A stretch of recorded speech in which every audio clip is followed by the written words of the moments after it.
Crikey, said Mr. Rusty. The weather's getting warm again. I hope it's not the greenhouse effect. Hello, said Florence. What do you think, Florence? I think it's just spring, said Florence. Someone mentioned springs, said Zebedee. Well, it's too hot if you ask me, said Mr. Rusty. Shall we go, said Zebedee. Yes, if you like, said Florence jauntily, and they did.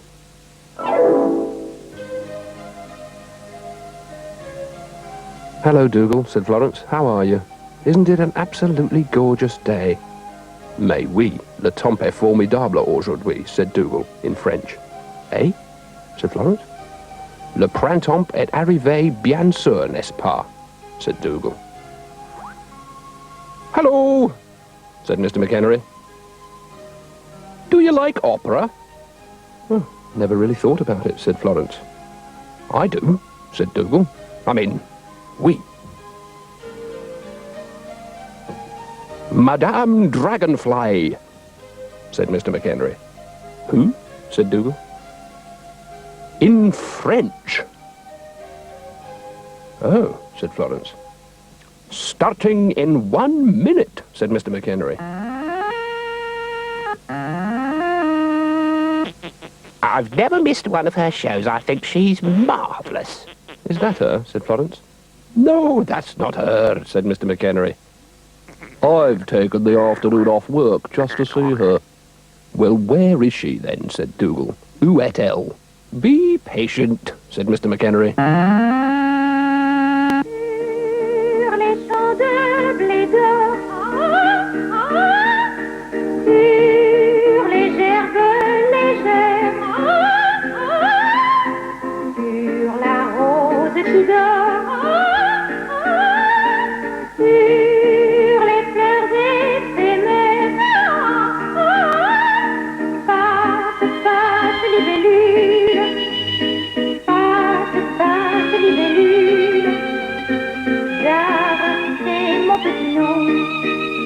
Oh, she's not bad, said Dougal. Ooh la la. Sur les étangs cyclés, sous les cieux si jolis, sur le bord des rivières. Now that's my kind of prima donna, said Dougal. Magnifique. Chante, libellule, chante, chante, libellule, c'est mon petit nom. Well, it's different, said Florence.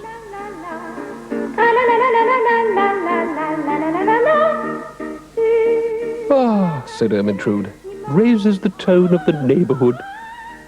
Sur le train qui s'en va. Oh, I love opera, said Mr. McHenry. Oh, I think I'm in love. Vole, vole, libellule, vole, vole, libellule, c'est mon petit nom. L'amour, l'amour. Oh, she's so French. I think I better take singing lessons. I feel tingly all over. Poor Dougal, said Florence. I prefer a good old brass band myself, said Zebedee. It's spring, said Florence. Don't you feel even a little bit romantic? No, said Zebedee. Not a sausage.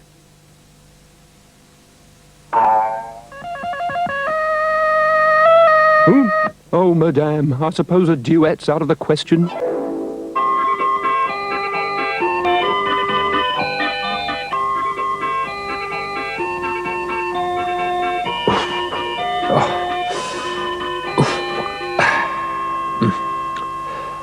Hello. Hello, Florence, old girl, said Mr. Rusty. Excuse me, just keeping in trim.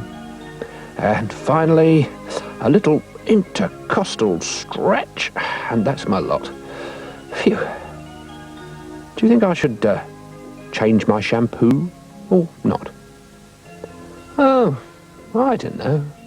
I never really worry about those sort of things, said Florence, exaggerating slightly. Well, you're still young. When you get to my age, you have to keep in shape. Yes, but whose shape? Asked Zebedee. Hello, Zebedee, said Florence. Oh, I'm worn out already, said Mr. Rusty. You go on without me. All right, said Florence and Zebedee, and they did. Hello, hello, called Florence. Anybody there? Shush, shush, shush, shush, shush. Quiet, keep your voice down, said Brian. Oh, said Florence. Yes, we've all got to be as quiet as very, very quiet things. Why, is anyone sleeping? Oh, no, nothing like that, said Brian. Well, what? Said Florence. Well, any noise, an oyster, but a noisy noise, an oyster most, said Brian. Oh, I see, said Florence, none the wiser. Follow me, said Brian, mysteriously. This way. And careful that your shoes don't creak. Quietly now. Yes, all right, said Florence. I think I've got the message. Shh. Oh, my head. Oh, dear, oh, dear. Oh, never again. Oh, dear. Hello? Oh, who did that? Oh, could you be a bit quieter, please? I'm very sensitive to noise this morning.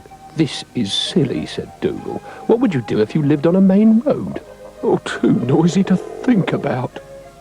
Can't you just get some earplugs, said Florence, trying not to laugh. Oh, very funny. Well, we can't tiptoe round like this all day, said Dougal. We've just got to have to double glaze him or soundproof him or something. Zebedee, called Florence as quietly as she could. Hello, said Zebedee. Have you got anything to make me feel better? Said Zebedee. This might help.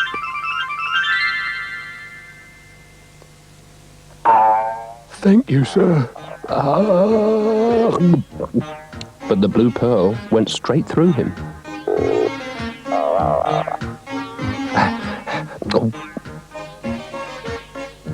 I'll get it, said Brian. Ooh, said Florence.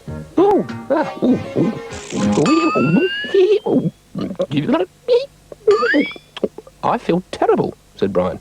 Oh, you poor thing, said Florence. Yes, you poor thing, said Dougal. Greedy gastropod.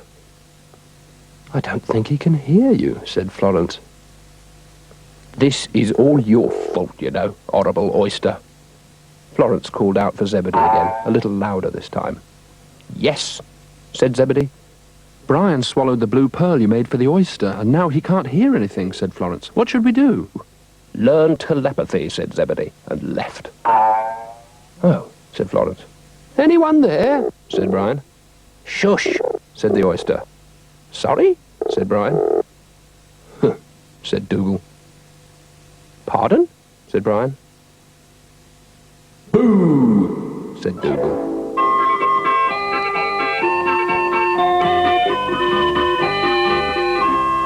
Bargains, bargains, bargains, at affordable prices. Come down to Hometex now. Oh, are we going shopping? Said Florence. It's the last day of the summer sale. Got to hurry, though. Bye. Summer sale, eh? Said Florence.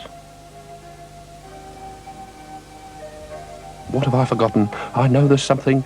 I've written a big shopping list, but I'm sure I've forgotten something. Can you think of anything? Said Dougal. Let me see. Sunbed, jacuzzi, his and hers matching cardigans, artificial grass, gift pack of Cotswold fudge, 6 pounds of sugar mice. Do you think I've got everything I need? Said Dougal. Where are you going to put all this? Asked Florence. I don't know, but I can't resist a bargain, said Dougal. Golf clubs, exercise bicycle, Jubilee coffee pot, set of vintage card table mats. It's going to cost you quite a lot, said Florence. Never mind that, said Dougal. It's the last day of the summer sale. We've got to hurry. Hello, said Brian. What are you two up to? We're going to the summer sale to buy a sunbed and some sugar mice, said Florence. That's right. Tell the whole world what we're up to, said Dougal. You'll be lucky. They're only selling doors today. Ha, ha, ha, ha. Only selling doors, indeed. Who ever heard of such a thing? Yes, it's doors, doors, doors at Hometex today. Yes, patios, swinging doors, French windows, gates. All your door needs catered for in this once-in-a-lifetime opportunity. Hello, is this the summer sale? Come in, come in, come in. You'd better hurry, 'cause we're run off our hinges today. We've had people camped out all night to be the first in. Ooh. Ooh. Nothing but doors here, man, said Dillon. Come on then, said Dougal. We might as well take a look. I'm off. I've got shopping fatigue. There do seem to be rather a lot of doors here today, said Florence. Well, it's door week, you see. Special discount of 10% off all doors. But we don't want a door, said Dougal. You don't want a door? Why ever not? Hello, dear hearts, said Ermintrude. Are you being served? We were wondering if you had anything besides doors, said Dougal. Oh, you don't want a door? Well, well, I'll have a look. Come this way. Oh! Just demonstrating the merchandise. How do you like our trapdoor? Perfect for surprising unwanted visitors. Any sugar mice down there? Said Dougal. Are you all right? Said Florence. Yes, thank you. Quite comfortable. I think I'll stay here if that's all right. We don't seem to be having too many customers at the moment. Now, which is the way out? Said Florence. Whatever happened to the corner shop? You could get anything there. Knew where you were in those days, said Dougal. Oh, ow, oh, oh, ah, oh, oh. Do you want to buy a cat flap? Did you say cat? Said Dougal. Oh, well, maybe not. Oh, my poor feet. Oh, ah, oh, I think I'll just shuffle off to the reject shop. Oh, ow. I suppose we could buy up all the doors, said Dougal. Why? Said Florence. And then wait until there was a demand for them and sell them back to everyone at a huge profit, said Dougal. That's a terrible idea, said Florence. Squeaky door, going very, very cheap. I'm not asking £10. I'm not asking 50 pence. Said Dougal. Maybe I do need a door. I must be able to use it for something. And this one is very, very cheap, and I've got to buy something. Just try it out and see if it works. Oh, ow! Get off! Just closing the deal, Governor? Release my hindquarters this instant. I've heard of getting a foot in the door, but this is ridiculous.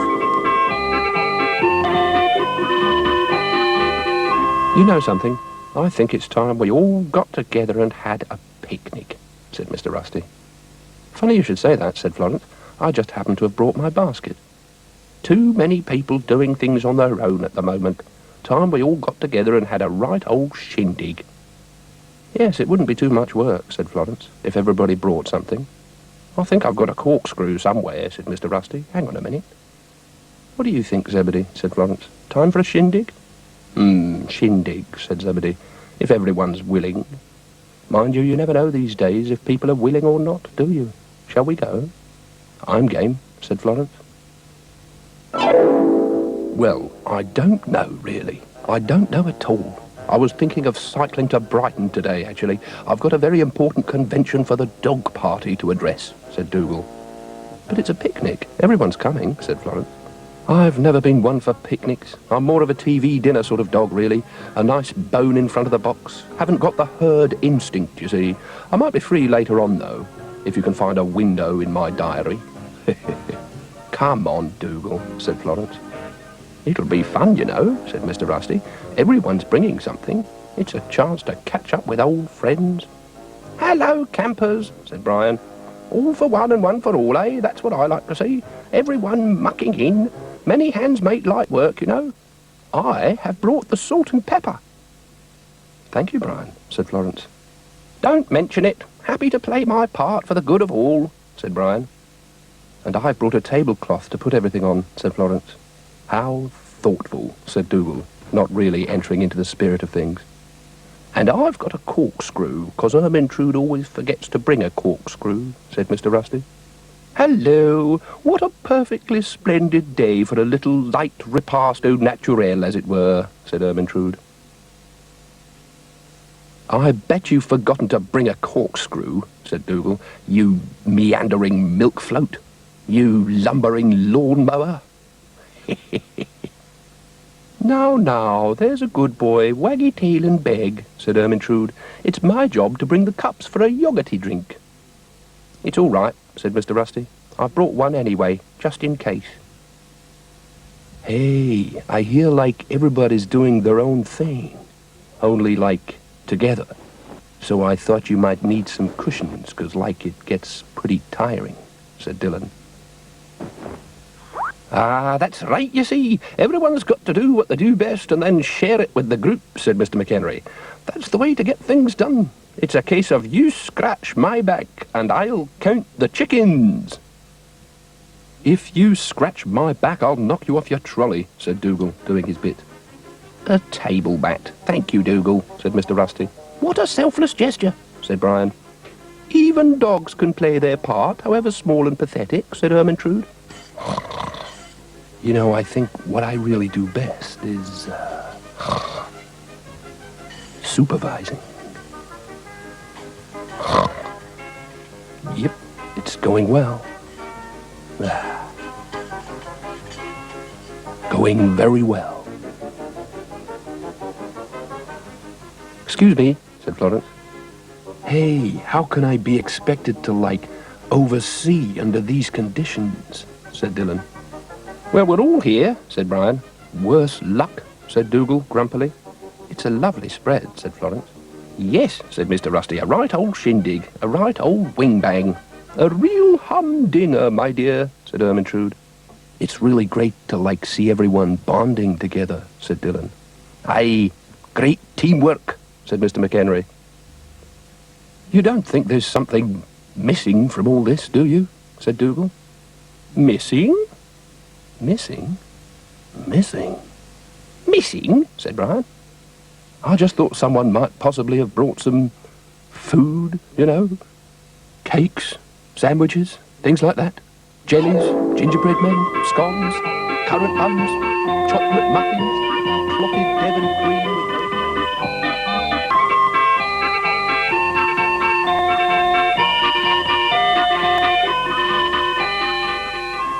Zebedee, Zebedee, you can come out, the rain's stopped. Has it? Yes.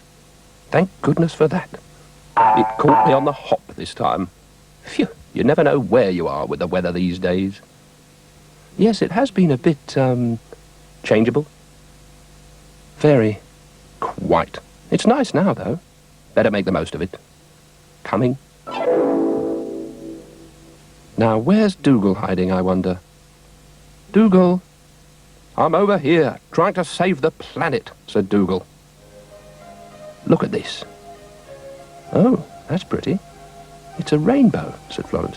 I know it's a rainbow. Everyone can see it's a rainbow. But how many colours has it got? That's what I'm interested in, said Dougal.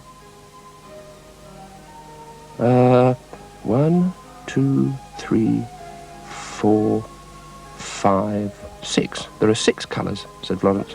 6 colours in a rainbow? Who ever heard of that? Said Dougal. There are supposed to be 7. Somebody has stolen one. Stolen one? Said Florence. Yes, it's environmental terrorism, if you ask me, said Dougal. Let me see, said Florence. Red, orange, yellow, blue, indigo, violet. You're right. There's no green. But who'd want to steal green? Isn't it obvious? Sniffed Dougal. Not really, no, said Florence. The French. They're interfering with the weather. They're a cunning lot. Probably stole it so they can force us to buy more green vegetables, I should think, said Dougal. Hello there, said Mr. McHenry. Did I hear someone say vegetables? Because my marrows are coming out a treat in this rain. Never mind that. Look here, said Dougal. Ah, now what this is, if I'm not very much mistaken, what you have here is a telescope. Brilliant, said Dougal. What stunning powers of observation. Aye, it's a telescope, all right. You can be sure of that. We've been looking at a rainbow, said Dougal. It seems to be missing the colour green, said Florence. Ah, no green, eh? It's a plot, a fiendish plot. Somebody's controlling the weather. It has been a bit funny lately, said Florence. "Oh, yes, you're right," said Mr. McHenry. "I am," said Dougal. "Yes," said Mr. McHenry. "Someone's got to control the weather, you see. You can't leave something like that to chance, you know, not nowadays. Come and have a look."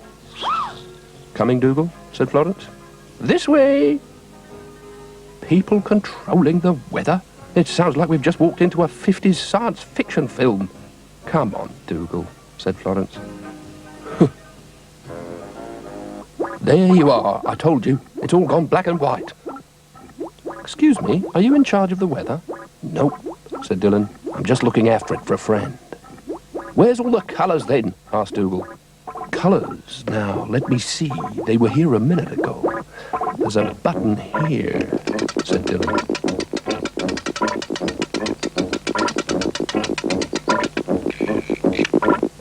"Are you sure you know what you're doing?" said Dougal. "Maybe like this is it." Seems to have gone all dark.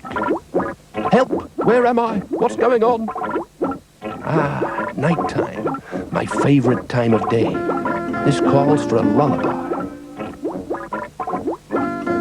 "Yeah.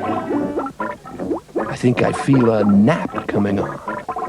"Ah, definitely." "Well, Dougal, not much we can do, really," said Florence. "I think it's time for bed." "Time for bed?" said Dougal. "How can you say that at a time like this?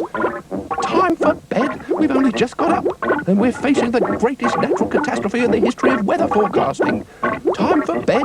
Somebody ought to do something. Call the fire brigade. Get Dr. Quatermass. Call Michael Fish. Mr. Fish!